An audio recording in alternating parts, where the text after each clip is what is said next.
Top 9 News on TV9 I'm Neelima. Pulichintala gate ఊడిపోవడానికి mechanical failure కారణమంటున్న ప్రభుత్వం. వరద నీటితో ముంపు సమస్య. ఈ అంశంపై అధికార ప్రతిపక్షాల మధ్య వాగ్యుద్ధం. కృష్ణా జలాలపై హక్కును న్యాయబద్ధంగా సాధిస్తామన్న హరీష్ రావు. ఇలాంటి టాప్ 9 ఏపీ టీఎస్ నగర వార్తలు ఇప్పుడు చూద్దాం.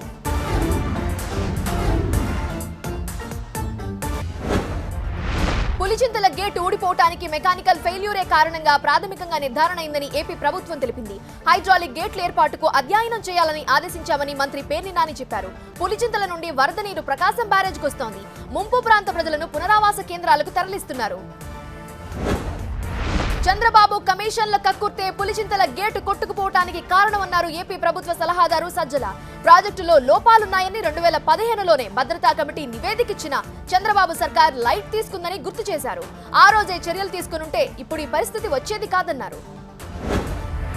తండ్రి హయాంలో జరిగిన అవినీతి తనయుడి పాలనలో బయటపడటమే దేవుడి స్క్రిప్ట్ అంటూ టీడీపీ నేత నారా లోకేష్ చేసిన విమర్శలపై ఏపీ జలవనరుల మంత్రి అనిల్ మండిపడ్డారు. చంద్రబాబు హయాంలో అన్నమయ్య ప్రాజెక్టు గేటు కొట్టుకుపోయిన విషయాన్ని గుర్తు చేశారు మంత్రి అనిల్.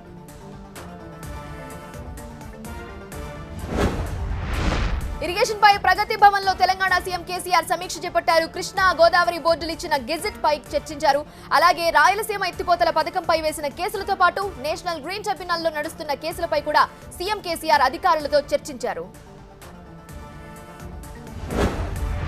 కృష్ణా జలాల్లో తప్పకుండా న్యాయబద్ధంగా వాటా సాధిస్తామన్నారు తెలంగాణ ఆర్థిక మంత్రి హరీష్ రావు. తెలంగాణ ఏర్పడ్డాక గోదావరి జలాలలో వాటా సాధించుకున్నామని గుర్తు చేశారు. అలాగే ఇప్పుడు న్యాయపరంగా సుప్రీంకోర్టులో పోరాటం చేస్తున్నామని, కేంద్రంతోనూ పోరాటం చేస్తున్నామని సంగారెడ్డిలో చెప్పారు హరీష్ రావు. పోలవరం నిర్వాసితులకు ఏపీ కేబినెట్ మరింత సాయం అందిస్తున్నట్టు ప్రకటించింది. నిర్వాసితులకు అదనంగా 10 లక్షలు ఇచ్చేందుకు కేబినెట్ ఆమోదం తెలిపింది. అలాగే ఈ నెల 16న విద్యా కానుక పంపిణీ చేస్తామని, 10 నుండి 3వ విడత నేతన్న నేస్తం కింద 200 కోట్లు కేటాయించినట్లు పేర్ని నాని చెప్పారు. పోలవరం ప్రాజెక్టులో జల విద్యుత్ కేంద్రం ప్రిజర్వ్ టనెల్స్ తవ్వకం పనులు మొదలుపెట్టింది మెగా ఇంజనీరింగ్ సంస్థ. జల విద్యుత్ కేంద్రంలో 12 వెర్టికల్ కేప్లాన్ టర్బైన్లుంటాయి. భోపాల్కు చెందిన BHEL 80 మెగావాట్ల కెపాసిటీ గల ఏషియాలోని అతిపెద్ద టర్బైన్లను అందించింది.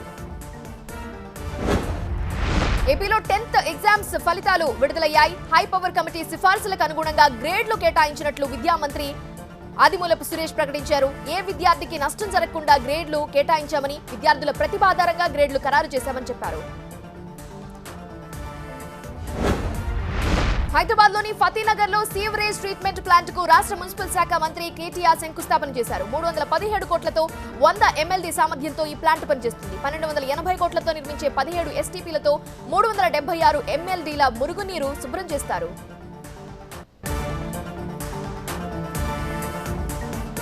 రాజీవ్ ఖేల్ రత్న పురస్కారం పేరు మార్చిన కేంద్రం. దీనిపై సెటైర్లు వేసిన కాంగ్రెస్. వ్యవసాయ చట్టాల రద్దు కోసం రాహుల్ పోరుబాట. సెప్టెంబర్, అక్టోబర్లో వరుసగా 2 వ్యాక్సిన్లు. భారత్ చైనా చర్చలు సక్సెస్. ఇలాంటి టాప్ 9 నేషనల్ న్యూస్ చూద్దాం.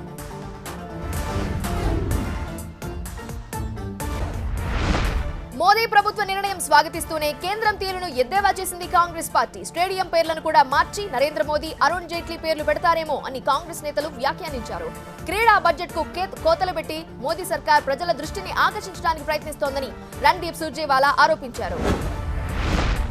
వ్యవసాయ చట్టాల రద్దు కోసం పోరాడుతున్న రైతులకు కాంగ్రెస్ ఎంపీ రాహుల్ గాంధీ మద్దతు ప్రకటించారు. 14 విపక్ష పార్టీల ఎంపీలతో సమావేశం నిర్వహించి కేంద్రంపై పోరాటానికి వ్యూహాన్ని రచించారు. ఆ తర్వాత అందరూ బస్సులో వెళ్లి అన్నదాతలకు సంఘీభావం తెలిపారు. సేవ్ ఫార్మర్స్, సేవ్ ఇండియా అంటూ ప్లకార్డులు ప్రదర్శించారు. విపక్షాల ఆందోళనలతో పార్లమెంట్ దద్దరిల్లింది. పెగాసస్ తో పాటు ధరల పెరుగుదల, 3 వ్యవసాయ చట్టాలపై చర్చించాలి అంటూ పట్టుబట్టారు. విపక్షాల ఆందోళనలతో ఉభయ సభలకు అంతరాయం కలిగింది. విపక్షాలు పట్టు వీడకపోవడంతో ఉభయ సభలు సోమవారానికి వాయిదా పడ్డాయి.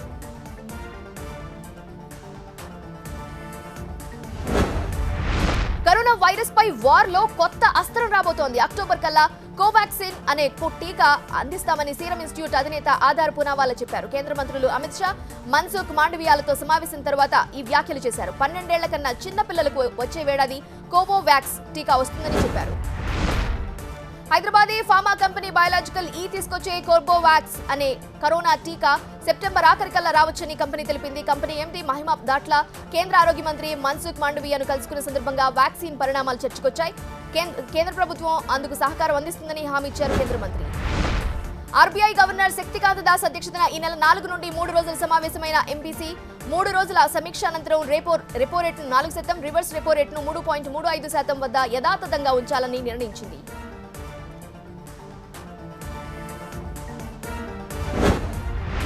ఎగుమతులను భారత్ మరింత విస్తరించాలని ప్రధాని మోదీ పిలుపునిచ్చారు. టెక్నాలజీ అభివృద్ధితో ప్రపంచం రోజురోజుకి చిన్నదైపోతోందని, అందుకే ఎగుమతి అవకాశాలను సద్వినియోగం చేసుకోవాలని చెప్పారు ఆయన.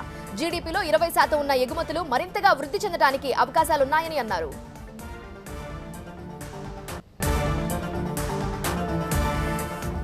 సంగారెడ్డిలో 5గురి ప్రాణాలు తీసిన అతివేగం. బట్రుపాలెంలో అలీషా మరణంపై బంధువుల ఆరోపణలు. కొడుకు కోడలితో ప్రాణహాని ఉందన్న కంతేటి సత్యనారాయణరాజు. తెలంగాణలో జ్వరాలు, డేంజర్ బెల్స్, ఇలాంటి మన ఊరి వార్తలు చూద్దాం.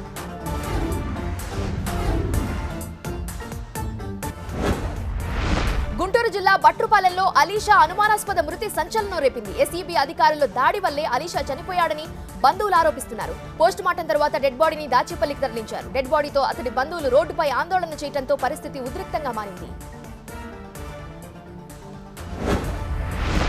మాజీ ఐపీఎస్ అధికారి ఆర్ఎస్ ప్రవీణ్ కుమార్ బీఎస్పీలో స్వయంగా పార్టీ అధినేత మాయావతి సమక్షంలో చేరుతున్నట్టు చెప్పారు. ఆగస్టు 8న నల్గొండలోని ఎన్జీ కాలేజ్ మైదానంలో జరిగే బహిరంగ సభలో తెలంగాణ బీఎస్పీ కోఆర్డినేటర్ రామ్జీ గౌతమ్ సమక్షంలో ప్రవీణ్ కుమార్ బహుజన్ సమాజ్వాదీ పార్టీలో చేరనున్నారు. ఈ సభకు 5 లక్షల మంది హాజరవుతారని పార్టీ నేతలు అంచనా. కడప జిల్లా వైఎస్ వివేక హత్య కేసులో నిందితుడు సునీల్ యాదవ్ కి సీబీఐ కస్టడీలోకి తీసుకుంది. 10 రోజుల సీబీఐ కస్టడీకి అనుమతిస్తూ పులివెందుల కోర్టు ఆదేశించింది. ఈ నెల 4 నుండి కడప జైలులో రిమాండ్లో ఉన్నారు సునీల్.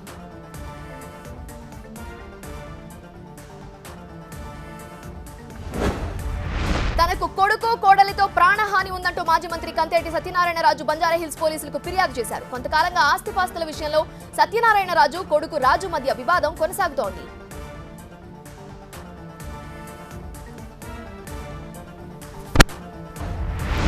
తెలంగాణలో డెంగ్యూ డేంజర్ బెల్స్ మోగిస్తోంది. వర్షాల సీజన్లో గ్రేటర్ హైదరాబాద్ లో 2 వారాలుగా డెంగ్యూ కేసులు పెరుగుతున్నాయి. ఆదిలాబాద్ జిల్లాలో కూడా డెంగ్యూ కేసులు పెరుగుతున్నాయి. నిర్మల్ జిల్లాలో 15 రోజుల్లో 50 మందికి పైగా డెంగ్యూ కేసులు వచ్చాయి. పరిసరాల పరిశుభ్రత పాటించాలని డాక్టర్లు సూచిస్తున్నారు. సీతానగరంలో సంచలనం రేపిన గ్యాంగ్ రేప్ కేసులో పురోగతి సాధించారు పోలీసులు. తాడేపల్లికి చెందిన నిందితుడు కృష్ణను అరెస్ట్ చేశారు.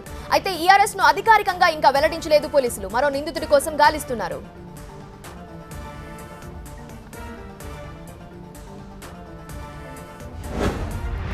మంచిర్యాల జిల్లా నక్కలపల్లిలో గర్భిణి ప్రసవ వేదనతో నరకం అనుభవించింది. వాగు దాటే మార్గం లేక 4 గంటల పాటు నొప్పులతో బాధపడింది. ఎలాగోలాగా వాగు దాటి అంబులెన్స్ ఎక్కగానే 12 బాబుకు జన్మనిచ్చింది గర్భిణి.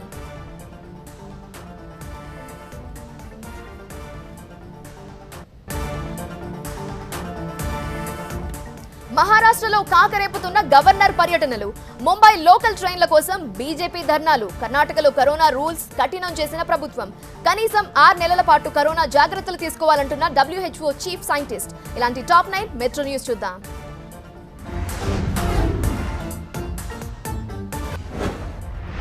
మహారాష్ట్ర గవర్నర్ భగత్ సింగ్ కోశ్యారి సడన్ గా హింగోలీలో పర్యటించడం రాజకీయంగా కాకరేపుతోంది. అభివృద్ధి కార్యక్రమాలను సమీక్షించే అధికారం తనకు రాజ్యాంగం కల్పించిందన్నారు కోశ్యారి. కొన్ని పనులు బాగున్నాయని, కొన్ని సరిచేసుకోవాలంటూ కోశ్యారి చేసిన వ్యాఖ్యలను ప్రభుత్వ కూటమి నిశితంగా పరిశీలిస్తోంది. ప్రజలందరికీ ముంబై లోకల్ ట్రైన్లలో అనుమతి ఇవ్వాలి అంటూ డిమాండ్ చేస్తూ ముంబై చర్చ్ గేట్ స్టేషన్లో బీజేపీ నిరసన చేపట్టింది. రాష్ట్రం అనుమతిస్తే లోకల్ ట్రైన్లలో అందరికీ అనుమతిస్తామన్న రైల్వే శాఖ ప్రకటన తర్వాత బీజేపీ కార్యకర్తలు రైల్వే స్టేషన్లో హంగామా చేశారు. అయితే ఈ నిర్ణయాన్ని బాధ్యతాయుతంగా తీసుకుంటామన్నారు సీఎం ఉద్ధవ్ ఠాక్రే.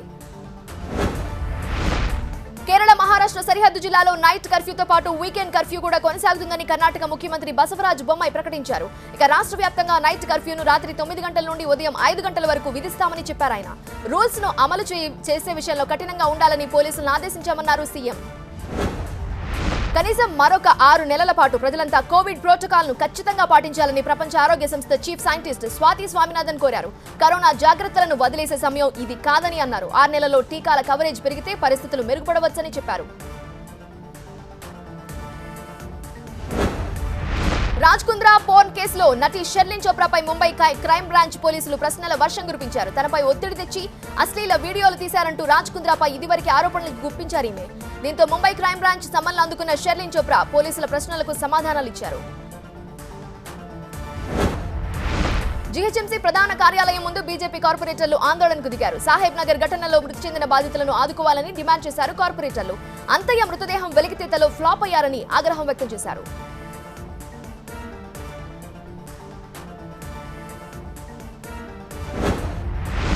బెంగాల్లో వరదలు ప్రజలకు నరకం చూపిస్తున్నాయి. పలు ప్రాంతాలు జలమయమయ్యాయి. అక్కడ ఘాటాల్ ప్రాంతంలో గర్భిణిని ఎన్డీఆర్ఎఫ్ బృందాలు కాపాడాయి. జలమయమైన ఆమె ఇంటి నుండి ఈ ఉదయం రక్షించారు.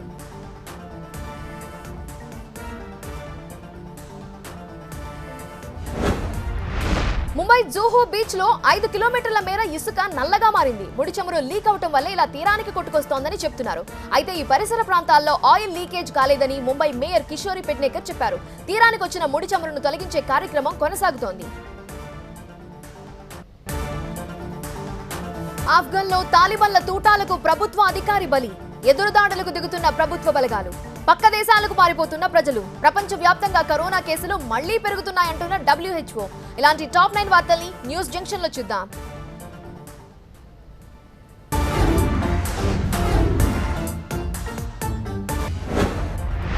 ఆఫ్ఘన్ ప్రభుత్వ సమాచార కేంద్రం డైరెక్టర్ దవాఖాన్ మేనపాల్ ను తాలిబాన్లు కాల్చి చంపారు. దవాఖాన్ తన తప్పులకు శిక్ష అనుభవించారని, స్పెషల్ అటాక్ తో అంతం చేశామని తాలిబాన్లు ప్రకటించారు. దవాఖాన్ నమాజ్ కు వెళ్లినప్పుడు ఆయనపై దాడి చేసి చంపారు.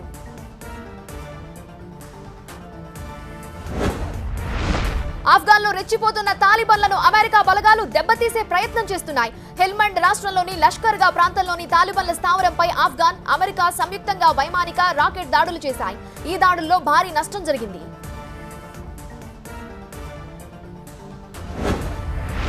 తాలిబాన్ల అరాచకాలతో ఆఫ్ఘన్ ప్రజల్లో కొన్ని వర్గాలు పక్కనున్న ఇరాన్ కు పారిపోతున్నాయి. అందులో సాధారణ ప్రజలతో పాటు సైనికులు, పోలీసుల కుటుంబాలు ఉన్నాయి. ఆఫ్ఘన్ లో ఇలాంటి దృశ్యాలు రోజూ కనిపిస్తున్నాయి.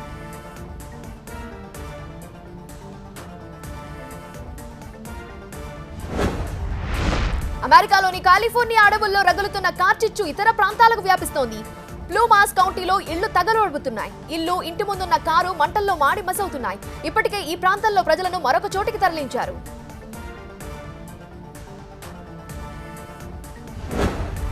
ప్రపంచవ్యాప్తంగా కరోనా కేసులు మళ్లీ పెరుగుతున్నట్లు ప్రపంచ ఆరోగ్య సంస్థ డేంజర్ బెల్స్ మోగించింది. పలు దేశాల్లో కేసులు పెరుగుతున్నట్లు గ్రాఫ్లు, గణాంకాలతో ప్రపంచానికి చాటి చెప్తోంది. అన్ని రకాల జాగ్రత్తలు తీసుకోవాలని WHO కోరుతోంది.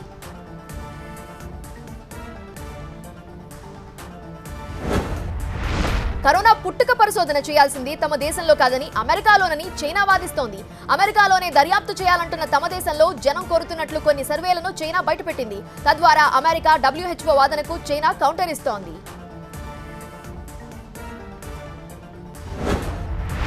ఫిలిప్పైన్స్ లో ఒక ఫేక్ న్యూస్ జనాన్ని రోడ్ల మీదకు పరుగులు పెట్టించింది. టీకాలు తీసుకోకపోతే డబ్బులు ఇవ్వరని, ఇళ్లలోంచి బయటకు రానివ్వరని పుకార్లు రేగటంతో టీకాల కేంద్రం పొలోమని వచ్చేశారు. దీంతో రద్దీ ఏర్పడి భౌతిక దూరం కనిపించకుండా పోయింది.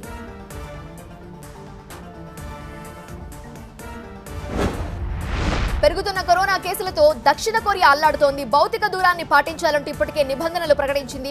మరో 2 వారాల పాటు ఈ కఠిన నిబంధనలు అమల్లో ఉంటాయని చెప్పింది.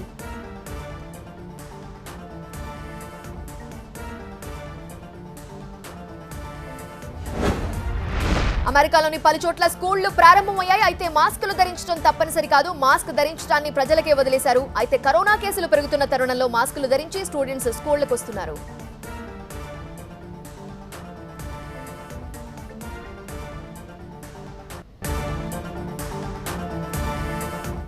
తన బర్త్డే సందర్భంగా మొక్కలు నాటాలని అభిమానులకు పిలుపునిచ్చిన మహేష్ బాబు మరో బిగ్ ప్రాజెక్ట్ అనౌన్స్ చేసిన హోంబలే ఫిల్మ్స్ నవరస యాంథాలజీకి మిక్స్డ్ రెస్పాన్స్. ఇటువంటి టాప్ 9 ఫిల్మ్ న్యూస్ ఇప్పుడు చూద్దాం.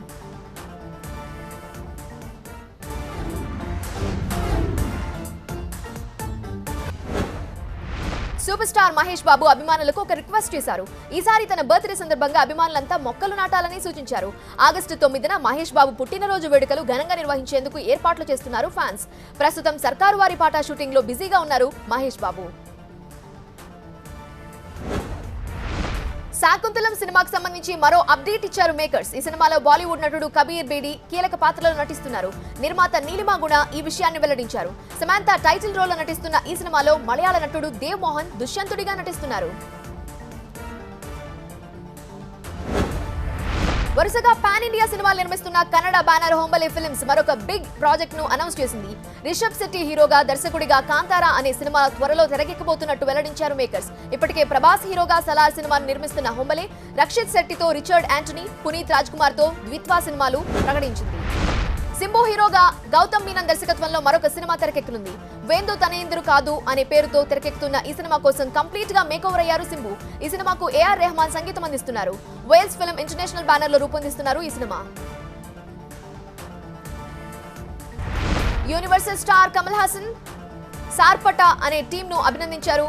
కమల్ ను కలిసిన ఫోటోస్ ను సోషల్ మీడియాలో షేర్ చేసిన ఆర్య సినిమా స్టార్టింగ్ నుండి తమకు సపోర్ట్ చేస్తూ వస్తున్నందుకు కృతజ్ఞతలు తెలిపారు. సార్పట కాస్ట్ అండ్ క్రూతో ముచ్చరించిన కమల్ ప్రతి ఒక్కరిని పేరు పేరున అభినందించారు. Malayalam megastar Mammootty silver screen entry ఇచ్చి 50 సంవత్సరాలవుతోంది. ఈ గోల్డెన్ జూబ్లీ ఇయర్ ను అభిమానులతో పాటు మలయాళ సినీ పరిశ్రమ ఘనంగా సెలబ్రేట్ చేస్తోంది. ఈ సందర్భంగా అభిమానులు, సినీ ప్రముఖులు మమ్మూటికి శుభాకాంక్షలు తెలిపారు. ఇప్పటికే మలయాళంలో టాప్ స్టార్ గా కొనసాగుతున్నారు మమ్మూటి.